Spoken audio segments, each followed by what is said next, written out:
episode, we saw teams from some of India's top B schools strengthen their strategies to book a spot in the grand finale. After a riveting battle, the final 11 teams were revealed. This week, we reveal the winners as teams compete for the coveted title of champions on the platform excellence, the Mahindra War Room. The visionaries aimed at embracing paradoxes and coming up with innovative solutions to deal with the real-life business challenges faced by the Mahindra companies.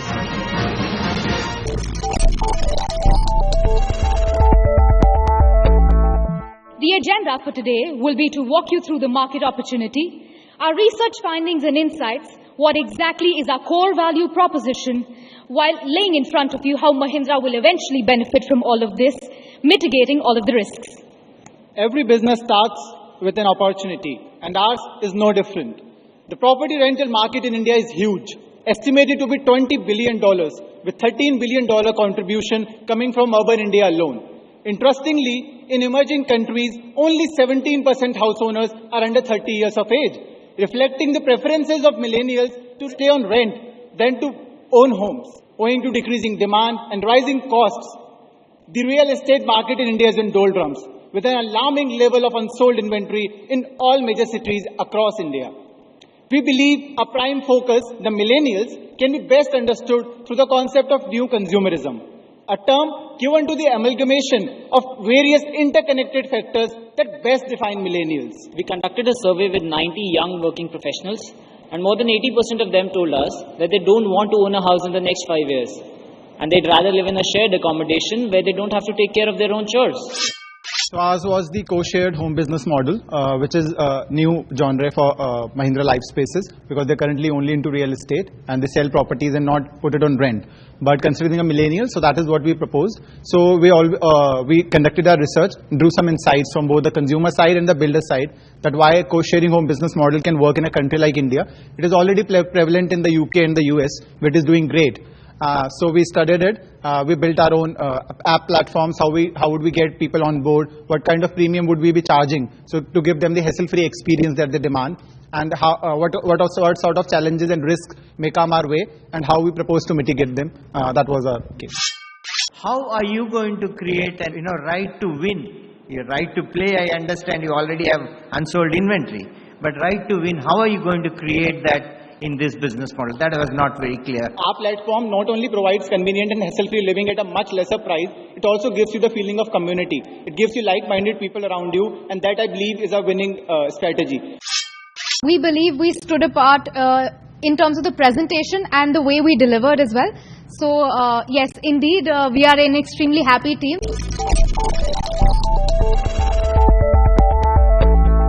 We'll be presenting our solution on CarWorks.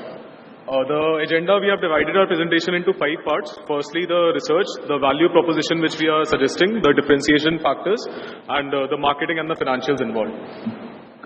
For the primary research, we interviewed consumers as well as service providers like garages, including both ASCs, MBCs, IGs, and the online aggregators.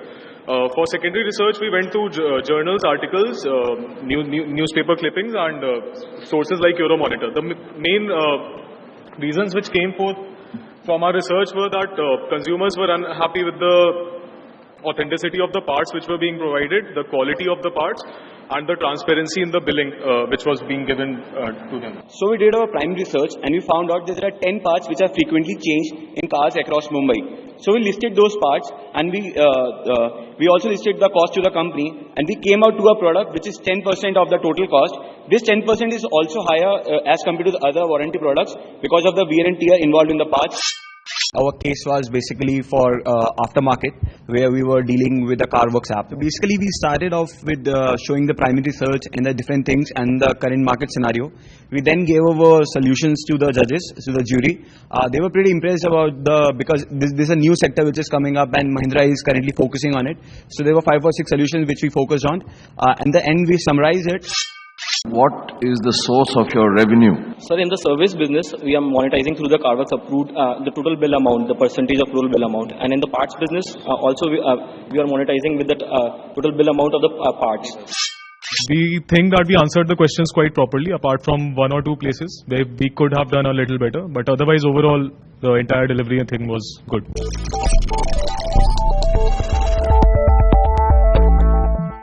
We are here to present our growth strategy for Zoto app in Nigeria. Now, in order to achieve our vision to become leader in digital wallet space, we have divided our strategy into three parts: where to go, how to go, what to do. Where to go? Let's first understand the current mobile payment system in Nigeria. There are two types of payment systems. One is bill payments, e-commerce, etc., where the person transfers money using his mobile and the bank, which is linked to the mobile, to transfer money to the merchant. The second is P2P transfer, where the person transfers money to person B, and the person B goes to an agent and gets it converted into cash, and he gets the money in cash. But this present system has its inherent flaws, like the cards are not enrolled. Not everybody has a smartphone. The CBN, the Central Bank of Nigeria, has laid down some stringent laws for KYC and security. There are OTP failures. The banks charge fee. Now, when the transaction fails, there's no fixed process for getting the reversal. The agents charge a fee, and then there is fraud. At the end of it, money exits the system. How do we get external sources of cash into the Zoto app besides the existing system? There are many ways.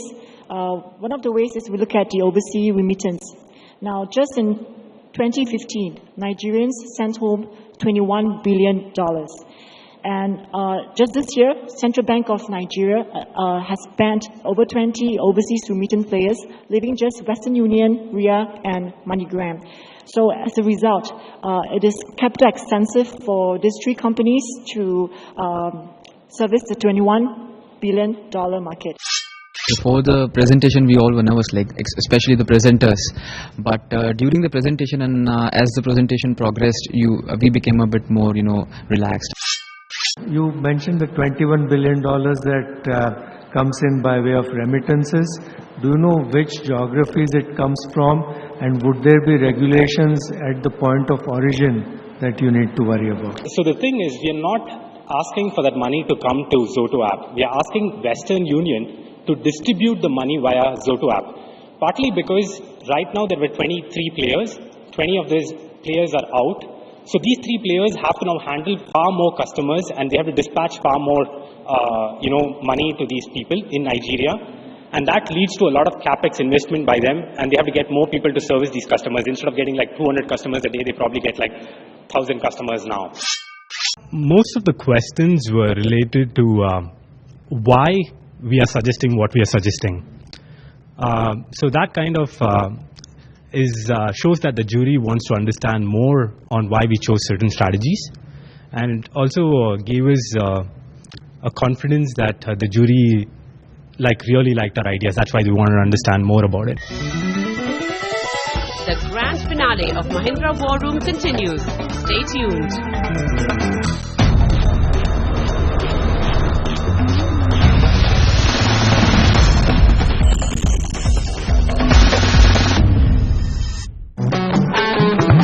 The room was filled with anxiety and excitement as each team came forward to present the one idea they believed in. Each passing moment saw tense faces, but that didn't deter the spirit of the young dreamers. Teams put their best foot forward and answered questions with the utmost zeal.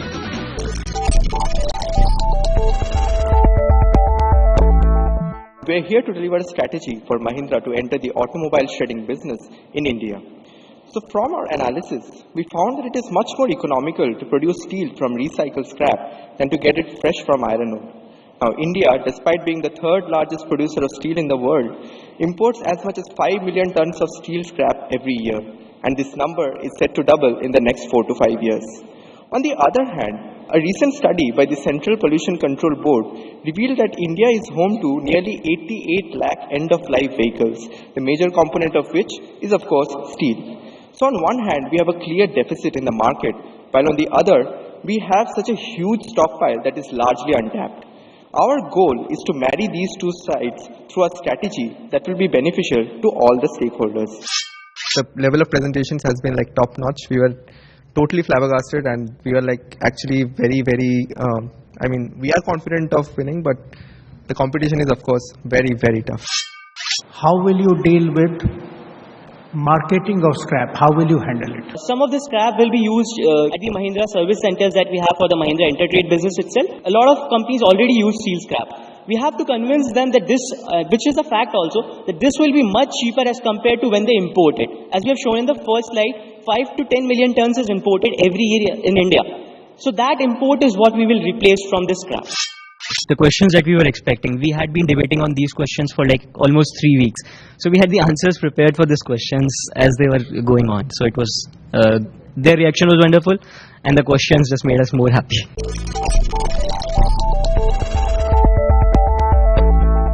We looked at the problems faced by both homeowners as well as prospective tenants. For homeowners, the biggest issue that they face is that of trust. When you're giving away your house for rent, you do not know who the other person is. Second issue they face is the refurnishing that is involved with renting out a space, as well as the support that you need to provide to your tenants. Thirdly, the risks. When you're renting out your space to your tenant, there is a lot of risk of damage as well as the failure to vacate, which leads to legal hassles. Lastly, and the biggest factor here, is the instability of income. So all your refurnishing costs just go to waste if you have no tenant to occupy your house. On the tenants front, if you do manage to get a house, you have problems of your own. First up is the lack of knowledge of the co-tenant's background before you move into the house. Secondly, is the hassle of service search, such as a cook or a maid in a city in which you haven't even been before. Thirdly, the issue is of poor support.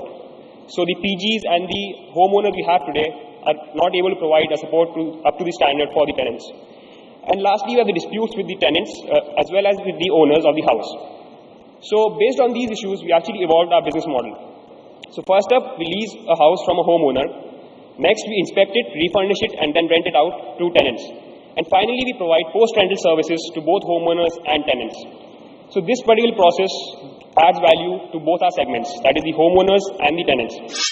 We had a complete business plan. We were tying the needs of two different segments in our plan, and that was something unique.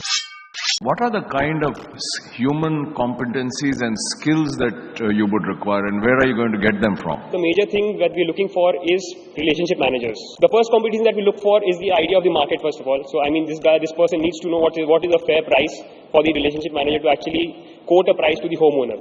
So for that, we're actually planning to, recruit people who are in the space already, and we have actually accounted for that fact to actually bring in relationship managers.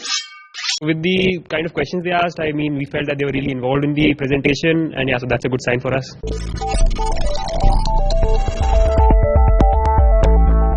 We are team Supari Li hai, Chuna nahi lagayenge, presenting Tringo, Mahindra's revolutionary step towards farming. The tractor renter industry is currently suffering with a lot of inefficiencies in the form of superficial rates, fragmented land, with challenges posing from high dependence on monsoon. We met various stakeholders from the industry to get a primary understanding of the business. The challenges the farmers were facing, availability of implements, whereas the renters were more concerned about the credit nature of the business and the demand-supply gap. So basically our case was related to farm equipment rental market. So basically we did the industry analysis and had the primary research where we spoke to some farmers, dealers and renters. And then we identified the challenges related to our industry. And also the entry strategy, like which states we would launch the services first. And based on the challenges, we came up with five solutions, like how to increase the franchisees and how do we attract the farmers, how do we convince the larger farmers to actually aggregate with us, and brand agnostic model. And the last one is like, how do we solve the credit-based problems? So this was the flow of our presentation, and then we came up with the financials and the break-even and the ARR for the project. How would you manage or facilitate that change in behavior? This business is already in place, but it is an unorganized business. So now they are facing the problems which is superficial rates, and they are also facing issues like availability of implements and quality of implements. So now farmers will get the benefit we will be providing all the products and implements, and also the rates are standardized. So that's why the farmers will come to us and we will leverage that. We think jury was impressed. They asked a lot of questions and we were able to answer them. When we return, the action continues. On the other side of the break, we reveal the winners of Mahindra War Room 2016. Stay tuned.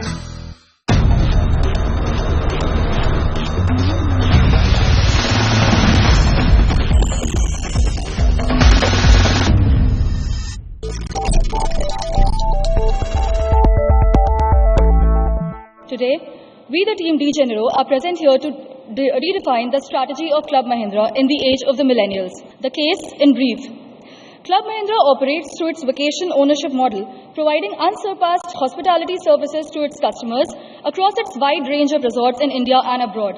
However, in the ever-evolving travel trends of the millennials, the growing competition from the hotel aggregators, the tour operators, what should Club Mahindra do to attract the upper and the middle class segments and to maintain its niche position above the rest? We started with an objective for a new strategy for it because millennials demand something else from what actually Club Mahindra offers. So we offered from a 25-year membership model, we offered 5 and 10-year membership plan. Mahindra Go, an on-demand platform that we also ideated. Another thing that we ideated was an adventure packs because that's very popular among millennials. How are you different then from Airbnb? You're not giving a standard experience. To provide the standard experience, we have already chosen only 3+ star hotels. So we actually are expecting a minimum service level for that. And that's why we are different from Airbnb, who doesn't restrict themselves for and registers any hotel. And in addition, sir, we can always have an audit. And with the app thing, you can always have then and there survey of what is the service level. And as they are our existing customer, they can always benchmark and tell us if it is not as the expected levels, and we can rectify and plan to phase out that member. When we got the appreciation, we knew that, and they said that it was a very easy to implement solution. So we knew that we had done a good work.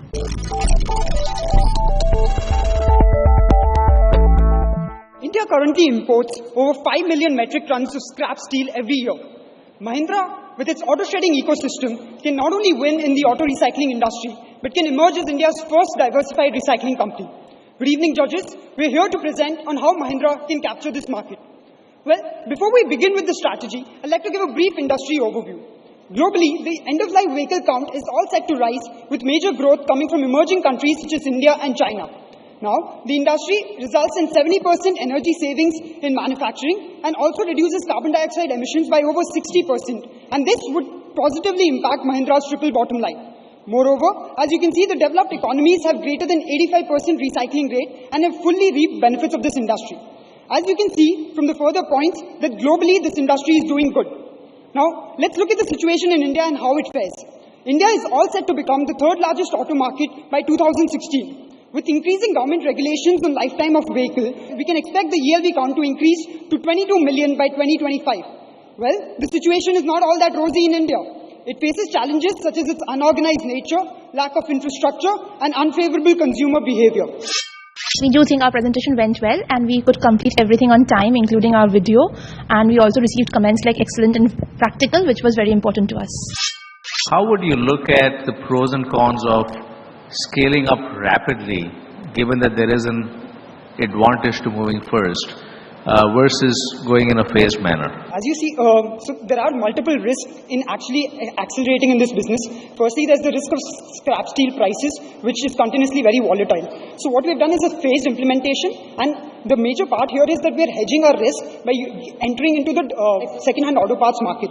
So what we'll do is, if steel prices go down, at least we have a business, other business to back up on. And then moreover, once we diversify into other forms of recycling, basically taking steels, other types of waste, like e-waste and plastic waste, we will be sort of hedging our risk based from scrap steel.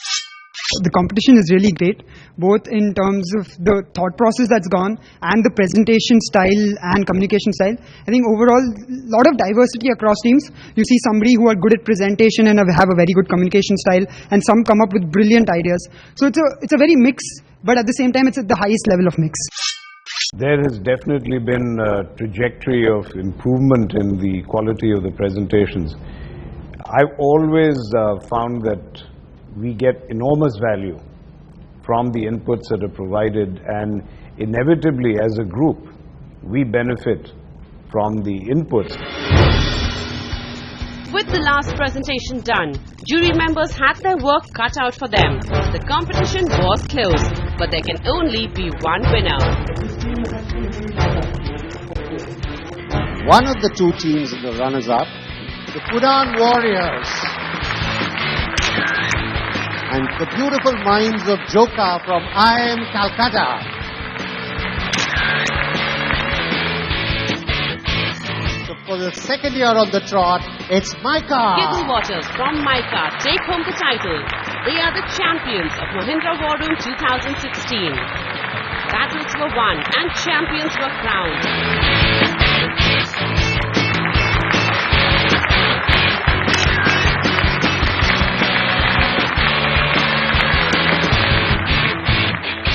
We have this picture at our canteen of last year's winner, where they say, picture yourself here. So whenever we sit there, and we always picture ourselves there. And we're like, yeah, that's going to be us. We've actually done, we've been like wishfully thinking about this competition, and obviously like it cannot happen just with wishful thinking. There's a lot of hard work that has gone behind it. We've had sleepless nights, we've fought over things, and we've come back and we've made things work. So it's not just like that. But yeah, I think the feeling still sinking in, and we're just absolutely enthralled. This wraps up the 9th edition of Mahindra War Room. The battlefield remains open for a new wave of teams who will get ready to fight it out as India's most challenging knowledge platform completes a decade next year. Gear up as the war gets tougher on Mahindra War Room.